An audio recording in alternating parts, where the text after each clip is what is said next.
Class is now in session. I am Professor Hockey, and today we're discussing Game 44 of the regular season between the San Jose Sharks and the Florida Panthers, in which the Sharks have lost 5-4 in overtime. Before I actually get into talking about this game, there are a few things that I do want to cover. The first would actually have to do with Joe Thornton. So Joe Thornton was, this isn't necessarily a necessary introduction to what Joe Thornton was for the Sharks, but he played with them for 15 years. He was a pillar of this franchise for a very, very long time.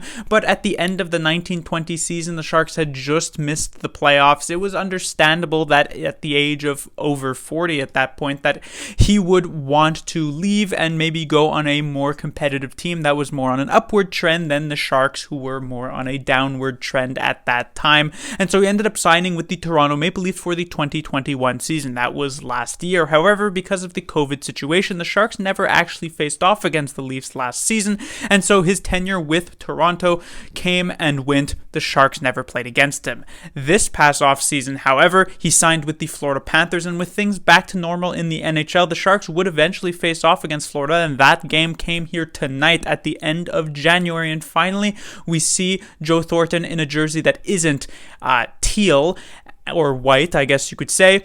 And he performed pretty well for the Florida Panthers, I would say. Obviously not a huge part of that team like he was when he was with the San Jose Sharks, which is quite understandable for a player of his age. Gets a few minutes there on the fourth line every other night, as he's sometimes a healthy scratch. But of course, you can't healthy scratch him here tonight. That's just not a thing that's going to happen when you're against the San Jose Sharks. He plays, he had a couple good shifts, and it was nice to see him. And hopefully he can get that one more run at a Stanley Cup. The Florida Panthers are certainly positioned to be competitive in the playoffs this year, as they find themselves sitting right near the top of the Atlantic Division. The second thing to talk about before getting into this game is just kind of a general comment on the San Jose Sharks this season. And this is something that is very important to understand, because it feels as though since the Sharks were so competitive for so many years, that a lot of people are kind of approaching games thus far this season in a sort of negative light, where they're expecting a lot more from the San Jose Sharks than they may actually should be expecting from them, like they may actually be capable of. The thing is that the Sharks this season are a middle of the pack team. That's pretty much the situation. And so when they're facing off against teams like Arizona and Seattle, yes, it is disappointing when they play down to those opponents and give up the 2 points that were very much there for the taking. However, when they play up against teams like Tampa Bay or the Florida Panthers, you're kind of expecting, or you should be expecting, the Sharks to kind of just get outplayed. Maybe not to the extent that they were outplayed here tonight, but you shouldn't necessarily be expecting the Sharks to just take it to whichever top team in the league that they happen to be playing on that particular night. It's basically, unless the Florida Panthers were to just show up and not put forth their best game, or even their, decently best game, the Sharks are probably going to get outplayed, and like I said, that is indeed what happened here tonight, and it's just something that you have to come to expect. The Sharks need to try and mitigate that and be able to get the points where they can, and they did manage to get a point here tonight, but it's especially important to mention this because of the difficult road trip that the Sharks are currently on. If you're going into games against the next two games on this road trip against the Carolina Hurricanes and the Tampa Bay Lightning, and you're expecting the Sharks to skate circles around them and win games 5-1, you're probably mistaken, unless those teams just don't show up to play at all, because they are highly competitive teams. And just like the San Jose Sharks would frequently do back when they were one of the best teams in the league prior to the 1920 season, those teams are going to be strong, and the Sharks will have their hands full when dealing with them. And finally, the last thing that I do want to mention, or actually I guess this technically does relate to the game, so we can move on to that, is that this was a very similar one to the one that the Sharks played just last week against the Florida Panthers' state brethren, the Tampa Bay Lightning, except for two primary differences. The first being that while against the Tampa Bay Lightning, James Reimer was average, he was okay. Here tonight, he was absolutely superb. And the second difference against the Tampa Bay Lightning, the Sharks offense just got essentially no bounces on Brian Elliott, and as such only managed to score a single goal that game, while here tonight, they managed to capitalize on the very few chances, well, not the very few chances, but on the chances that they had, and managed to score 4 goals. Those were really the two big differences for why why the Sharks lost 7-1 against the Tampa Bay Lightning and why they managed to get a point here tonight, losing 5-4 to the Florida Panthers. This is also, before I get into discussing the goals, this is also the first time that the Sharks lose a game while holding a lead going into the third period. It's not too much of a surprise. The Florida Panthers are one of the best teams in the league in general, but also one of the best teams in the league when it comes to making comebacks. So you could call them the Comeback Cats, I believe is a nickname that they do have, and that's exactly what they show off. They just came and looked like honestly, they looked like the best team, the most difficult opponent that the Sharks have faced during that third period. There were just chance after chance after chance after chance. Luckily, the Sharks managed to score that goal from Dallin, I guess you could say, because the Florida Panthers just looked like this unstoppable juggernaut as they added 3 third period goals to tie it up. Once the game was tied up, things very much did cool down, and eventually the Sharks did manage to get the single point here tonight. But before that, when the Panthers were still trailing, it looked like the Sharks were just powerless to what would end up happening to them.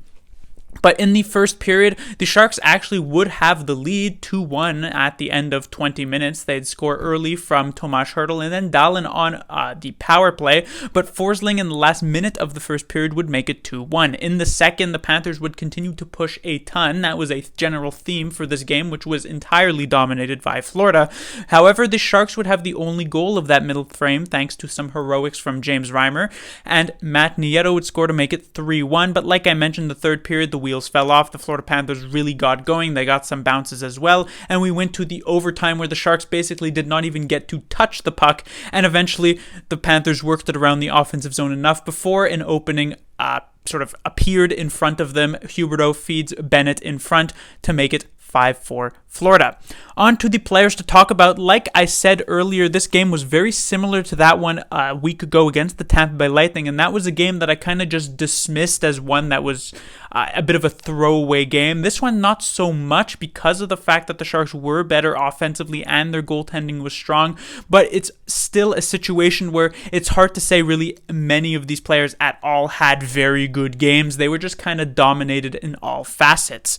So when it comes to the first line, we have Dallin, Couture, and Meier, and the interesting thing about this is that against Tampa a week ago, Meier was still a very effective player, but that wasn't actually the case here tonight. Meier was actually one of the more ineffective players for the San Jose Sharks. He still did get a couple of chances, but nowhere near where we expect Timo Meier to be. And I don't want to offer this up as an excuse for him, but it is definitely some reasoning. You see, before Meier was playing with Tomas Hertl, and the thing is that when you're playing with Tomas Hertl, you're not actually getting the opposing team's top players against you, because that is the job of the Sharks captain Logan Couture. Couture is constantly matched up against opposing teams' top players, and so Meier and Hertl would frequently get maybe second liners and potentially second defensive pairings as well, compared to Logan Couture, who frequently gets those top line players. Now that Meier is with Logan Couture over these past couple of games, those two players are matched up frequently here tonight against the Barkov line, and Barkov is one of the better players in the entire National Hockey League, and so it's no surprise that just the general Florida Panthers with that line on the ice are managing to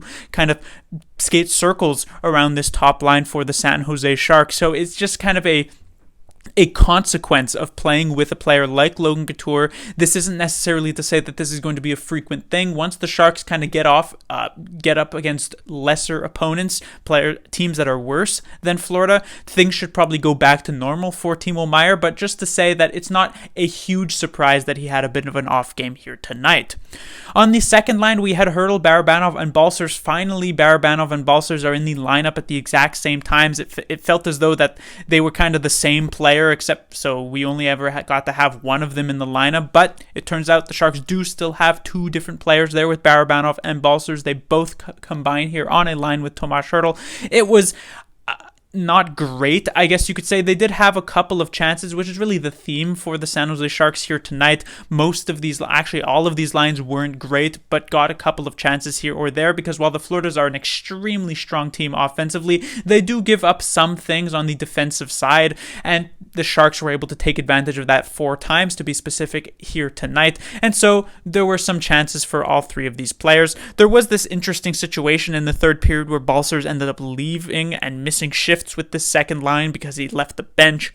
Then he returned to the bench, but still didn't get back with the second line. And then there was a whole situation going on there.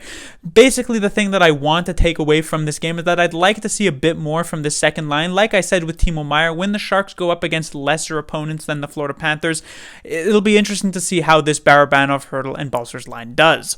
The third line for the Sharks may have been one of their better ones, if not their best ones of the night. I actually thought Nieto, Bonino, and Cogliano looked pretty decent. Obviously, that's relative to the other lines. It's not as though they were dominating when they were on the ice, but Bonino actually managed to get 3 assists. Nieto had a nice goal. Cogliano was, making some plays, I guess you could say. So generally, a pretty solid game for the third line, which is still nice to see, especially since I had that sort of wake-up call for them a couple of games ago.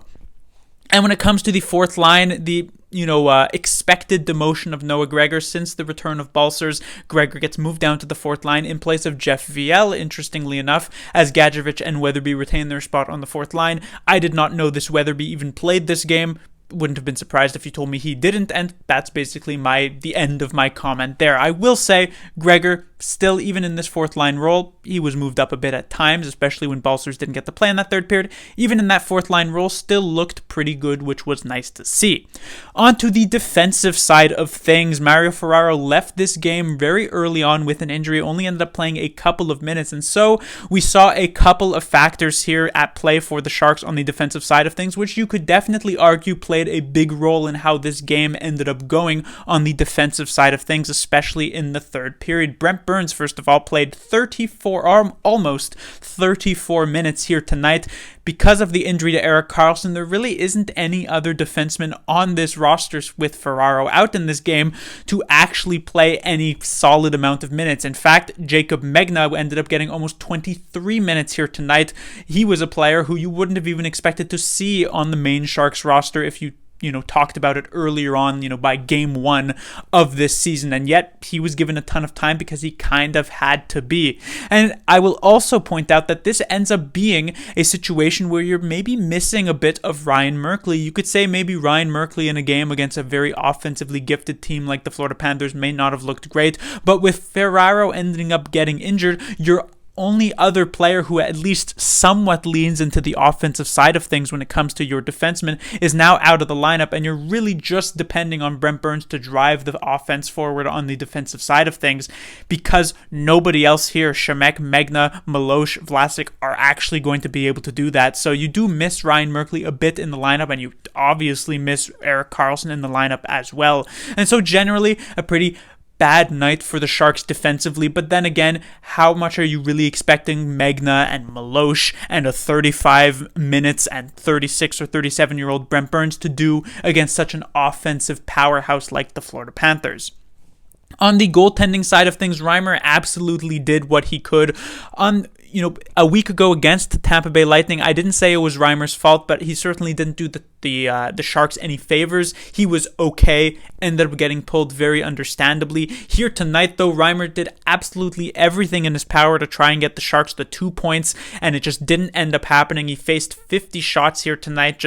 He really made a ton of saves, especially early on in this game, the first couple of periods. The fact that the Sharks had a 3-1 lead at the end of 40 minutes was just absolutely criminal, but Reimer really stepped up, and it'll be interesting to see come next game, which is just tomorrow, whether Reimer will actually end up getting the start. Hill is injured at the very least here tonight, and that as such, Zach Sawchenko was backing up James Reimer, so we'll see if maybe Hill is back tomorrow, or if potentially Reimer is given a rest considering the massive amount of shots he faced here tonight, and we see Zach Sawchenko's first NHL start, though not his first NHL appearance, tomorrow against the Hurricanes. But that will do it for this review. The Sharks will be back in action tomorrow. Like I said, they'll be playing off against the Carolina Hurricanes, another very strong Eastern Conference team, but one that the Sharks have already played this season and have already beaten this season. That was a 2-1 overtime victory, and we'll see if the Sharks can actually close out what would be a very successful season series against Carolina. Class dismissed.